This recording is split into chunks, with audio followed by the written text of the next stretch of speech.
Welcome to another Going Beyond the Scale. William and I are here sharing with everyone.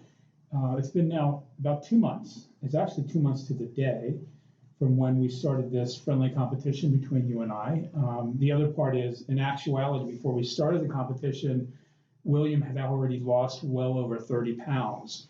And I'm really excited about sharing our results today, not so much in the numbers, but in what I really kind of have discovered, that the whole purpose of why we're doing this is we want people to really have what I would call a realistic view of their well-being and their weight loss from a perspective of body composition. And part of the reason why I'm interested in sharing what we're talking about today is because last night I watched the 4th episode of the new season of Biggest Loser, which is this year about the halfway point for them because they're supposedly going to do 8 episodes. So they're at the halfway point.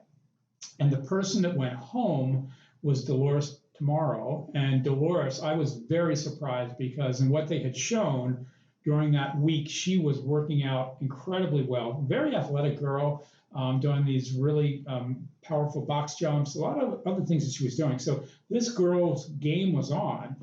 And she lost a pound, which was shocking because she was obviously just doing all she could. And it's interesting because one of the things that William and I have talked about in these different episodes, one of the things we kept seeing and conversing about, and William had mentioned, was the fact that consistency makes a big difference. And William has been very consistent before we started this friendly competition, and then he's been consistent overall. But the other thing that I think I'm finding that I want people to really get is the importance of patience. When I was on Biggest Loser, I was dropping boatloads of weight week to week to week to week. And part of that is because at that time I was 400 pounds and your body is really toxic. And it doesn't take a lot to start dropping a lot of weight. Even when you see people on the new season, they drop a lot of weight quickly. Most people that are trying to lose weight, they want to do it quickly, but if they're not looking at it like an in-body body composition, they have no clue. William and I, when I look at the numbers today, he and I pretty well have been dropping about a pound a week over these past 2 months, which I have to tell you, being somebody sometimes I've lost literally like 26 pounds on Biggest Loser in a week. When you say 26 pounds and you're losing a pound, you're like, oh my God, I'm a failure or I'm not doing well. But what I've come to understand is when your body is fitter and you feel better, it's not going to happen as quick and you're going to need to be patient. So that's one of the things that I think I've discovered in this week and looking at it and what William and I've done over the past 2 months. That's kind of my recap of Biggest Loser's midway point and where William and I are right now. Done a lot of talking today. I just want to hop in and share a lot of that with you guys. But William, from what you and I were talking about before and what I've just shared again, like anything that you see for yourself, does this resonate with you, what I'm sharing? It does resonate with me. I know that there is another level for me to go to that would probably allow me to drop weight a little quicker. Mm-hmm.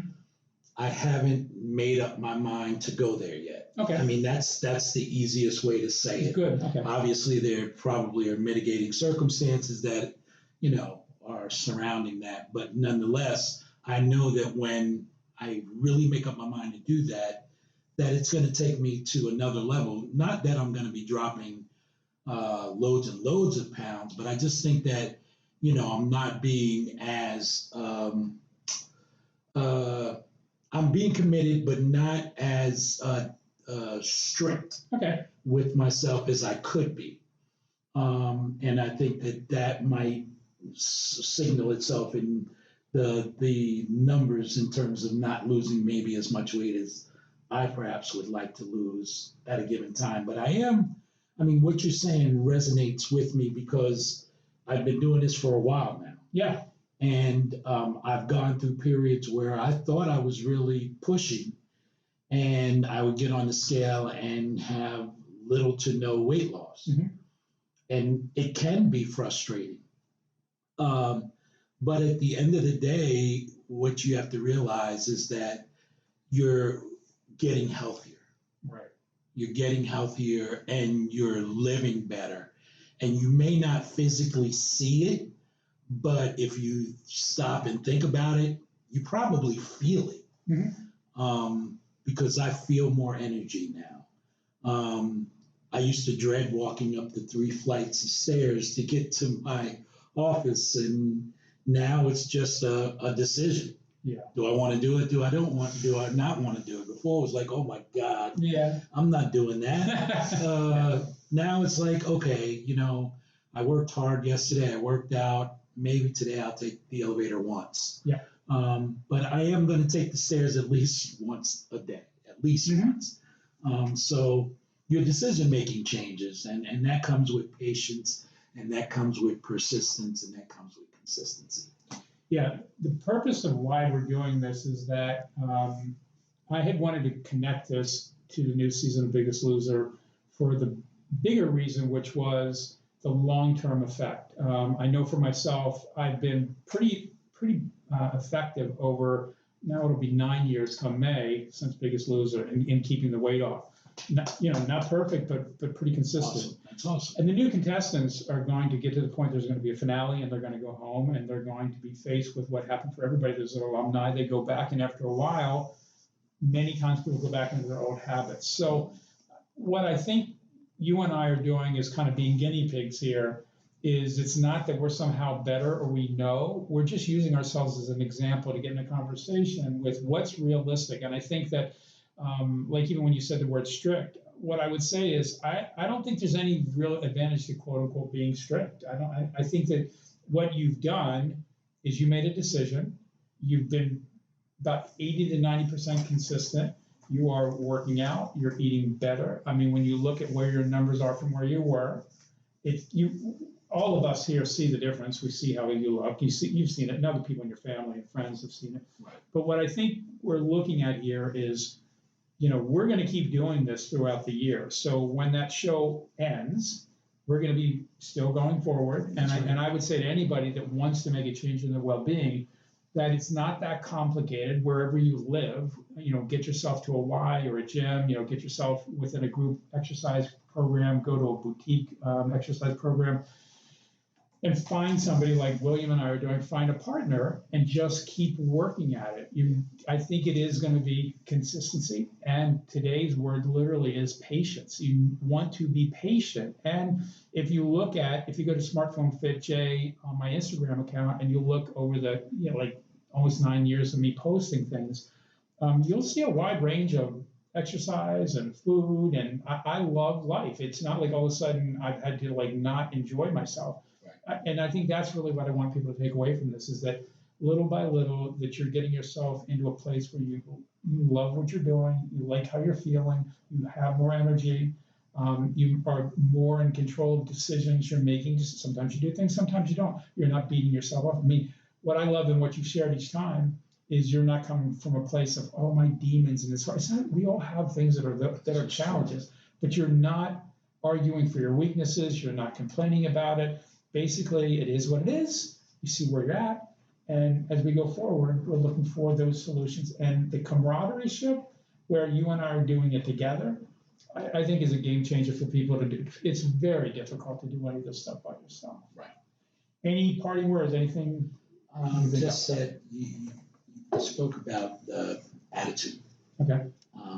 And that is so key because attitude can make or break your success in trying to be healthier. For me, it's no longer, I have a target weight that I want to get to. I have a target goal. There's a certain way I want to look. I think we all have that. That's a little bit of the ego. Yeah. But from a larger perspective, I'm at an age now where, taking care of myself has become very radically important. And I want to live a healthy life. I don't want to be older and live an infirm life where I'm not able to enjoy things that I want to enjoy. So it's really important. And so the whole attitude thing makes a huge difference, because what I realized from before I started really doing this and now is the idea that I used to use every negative thing in the world to keep myself from doing that which was good for me. Okay.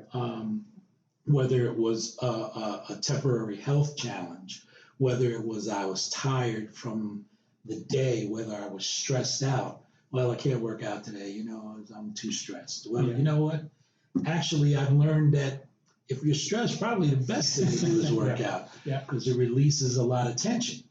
And as far as the temporary, feeling bad, a lot of times that comes from being sedentary. Yeah. You move your body, you start to feel better. So, working out erases a lot of those negativities, and having the right attitude about it changes a lot. Love it. So as you can see, the title of this is Going Beyond the Scale. We'll share our numbers. You'll see them here in this video. But the conversation, hopefully you got from it today, is going beyond the scale. It's really about what you're thinking, what you're doing, how you're getting support, how you're being open and being honest, because I will tell you that is really for the long-term well-being. That's what's wanted and needed. And if you're doing that and being patient, what you want to do as far as your well-being will get to you from that perspective. So thank you again, and we'll see you in another week. Take care.